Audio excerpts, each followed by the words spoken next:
దేవునికి స్తోత్రం. మన ప్రభు అయిన యేసుక్రీస్తు నామంలో అందరికీ హృదయపూర్వకమైన వందనాలు. ఈరోజు 2 తెలుగు రాష్ట్రాల్లో సంచలనంగా మారిన పాస్టర్ ప్రవీణ్ పగడాల గారి మరణ వార్త నిజంగా తెలిసినప్పుడు ఎంతో బాధ కలిగింది. ఎంతో విచారకరమైన సంఘటన. యావత్తు క్రైస్తవ ప్రపంచం కూడా తల్లడిల్లిపోతుంది. ఎట్లా జరిగింది మరణం, దీని వెనక ఎవరున్నారు, ఎవరు చేశారు, ఇది కుట్ర లేదా హత్య ఏంటి అని చెప్పేసి గత కొన్ని రోజులుగా సోషల్ మీడియాలో అనేక వార్తలు వినపడతా ఉన్నాయి. ఏది నిజమో ఏది నిజం కాదో, ఏది నమ్మాలో ఏది నమ్మకూడదో విస్తృతంగా ఈరోజు వార్తలు ప్రకటించబడతా ఉన్నాయి. ప్రియ క్రైస్తవ సంఘమా, ఒకసారి వినండి. పాస్టర్ ప్రవీణ్ పగడాల గారి మరణం ఎటువంటిదంటే, అమెరికాలో విలాసవంతమైన ఇల్లు, లగ్జరీ జీవితాన్ని విడిచిపెట్టి ఇండియాలో తన ప్రాణానికి ముప్పు ఉందని తెలిసినా కూడా దేవుని సేవకుడు ప్రవీణ్ పగడాల గారు భారతదేశంలో దేవుని సేవకు తన ప్రాణాన్ని అర్పించారు. మొట్టమొదటిగా మనం గమనించాలి, యోహాను సువార్త 21:19 అతడు ఎట్టి మరణము వల్ల దేవుని మహింపరచునో దాన్ని సూచించి ఆయన ఈ మాట చెప్పెను. ఇట్లు చెప్పి నన్ను వెంబడించమని అతనితో చెప్పాను. పాస్టర్ ప్రవీణ్ పగడాల గారు ఎలా చనిపోయారో మనలో అనేకులకు లక్ష అనుమానాలు. ఆయన మరణం అత్యంత విషాదకరం. తన కుటుంబ సభ్యుల బాధ వర్ణనాతీతం. ఏది ఏమైనా ఒక విషయంలో ఆయన ధన్యుడు. ఆయన జీవితం ద్వారా దేవుడు మహింపరచబడ్డాడు.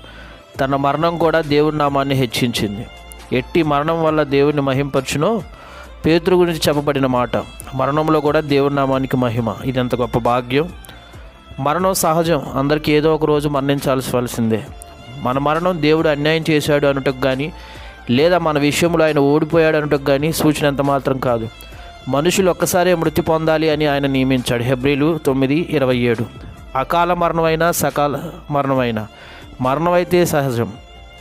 ఎలా బ్రతికాము అనేది కాదు, ఎలా మరణించాము కూడా పరిగణనలోకి తీసుకోవాల్సిన విషయం.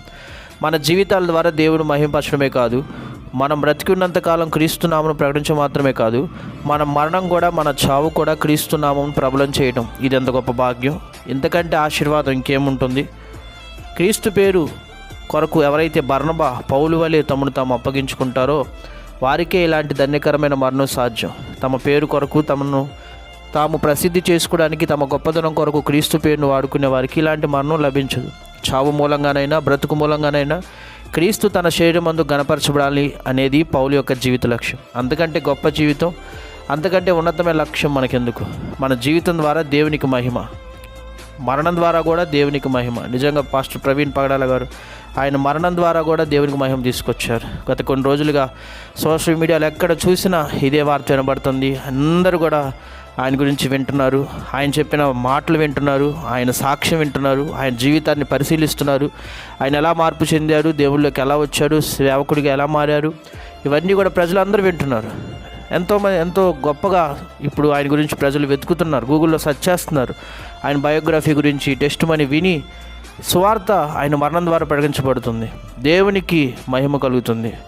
నిజంగా ఎంత ధన్యకరమైన సేవకుడు పాస్టర్ ప్రవీణ్ గారు. నిజంగా వారి భార్య కూడా మన కుడికిలో ర్యాలీలో ఏం చెప్పారంటే, సమాధి కార్యక్రమం దగ్గర వారిని క్షమిస్తాను, ప్రవీణ్ గారు కూడా ఉంటే క్షమించేవాళ్ళు, నేను కూడా క్షమిస్తాను అని చెప్పి గొప్ప మాట చెప్పింది. నిజంగా క్రీస్తు ప్రేమను క్రియల్లో చూపించారు. దేవుని నామంకే మహిమ, ఘనత, ప్రభావం కలుగును గాక. సంఘానికి ఒక విజ్ఞప్తి ఏంటంటే, ఎక్కడ దేవుని మీద కానీ, దేవుని సేవకుల మీద కానీ ఎక్కడ అవిశ్వాసం కానీ, అపనమ్మకం కానీ, దేవుడు ఎందుకు ఇలా చేశాడు, ఇలా ఎందుకు జరిగింది, దీని ద్వారా దేవునికి అవమానం కదా, సేవకులు ఇలా చనిపోవడం ఏంటి, దేవుడు కాపాడొచ్చు కదా అని ఎక్కడ దేవుని మీద మనం ఎక్కడ అపనింద కానీ అన్న ఆలోచనలో కూడా ఎక్కడ మనం చేయకూడదు. అపవాదికి గర్జించు సింహం వల్లే ఎవరిని పాడు చేయాలని వెతుకుతూ తిరుగుతున్నాడు. కాబట్టి అవిశ్వాసంలోకి తీసుకువెళ్ళాలని అనేకుల్ని వాడు ప్రయత్నిస్తున్నాడు. కాబట్టి ఆలోచనలో కూడా మనం తావివ్వకుండా అపవాదికి దేవుడు ఎందుకు చేశాడు, ఆయన మహిమార్థమై ఆయన మరణం ద్వారా కూడా సువార్త ప్రకటించబడుతుంది. ఆయన బ్రతుకున్నప్పటికంటే ఇప్పుడు ఇంకా ఆయన సాక్ష్యాన్ని, ఆయన చెప్పిన వర్తమానాల్ని క్రైస్తవులే కాదు, హైందవులే కాదు, అనేక మతాల వారు భారతదేశంలో అనేక మంది వింటున్నారు. ఆయన మరణం ద్వారా కూడా ఇప్పుడు సువార్త ప్రకటించబడుతూ ఉంది. ఆయన సాక్ష్యం ద్వారా సువార్త ప్రకటించబడుతూ ఉంది. నిజంగా ఎంత ధన్యకరమైన మరణం. కాబట్టి ప్రియులారా, ఎక్కడ కృంగిపోక, విచారం చెందక, దేవుని మీద సనగక, లేకపోతే దేవుడు ఎందుకు ఇలా చేశాడు అనుకోక, దేవుడు ఎందుకు చేశాడు, ఆయన ఏదో ప్రణాళిక ఉంది కాబట్టి సహించి స్తుతించేవారుగా ఉండాలి. ముఖ్యంగా వారి కుటుంబం కోసం మనం బలంగా ప్రార్థించాలి. ఈ కేసు విషయంలో న్యాయం జరగాలి. పోలీసు వారు కూడా, కోర్టు వారు, ప్రభుత్వం వారు న్యాయం తీర్చాలి. మనం బలంగా ప్రార్థించేద్దాం కుటుంబం కోసం. ఈ కేసు దేవుడే న్యాయం తీర్చినట్లుగా మనం ప్రార్థించేద్దాం. ఇటువంటి దాడులు ఇటువంటివి మరలా జరగకుండా దేవుడే కాపాడినట్లుగా, కనికరించినట్లుగా క్రైస్తవ సంఘాలలో అన్ని డినామినేషన్లో గొప్ప ఐక్యత, ఉజ్జీవాన్ని దేవుడు కలుగజేయనట్లుగా ప్రార్థించేద్దాం. దేవునికి స్తోత్రం. మీ అందరికీ వందనాలు.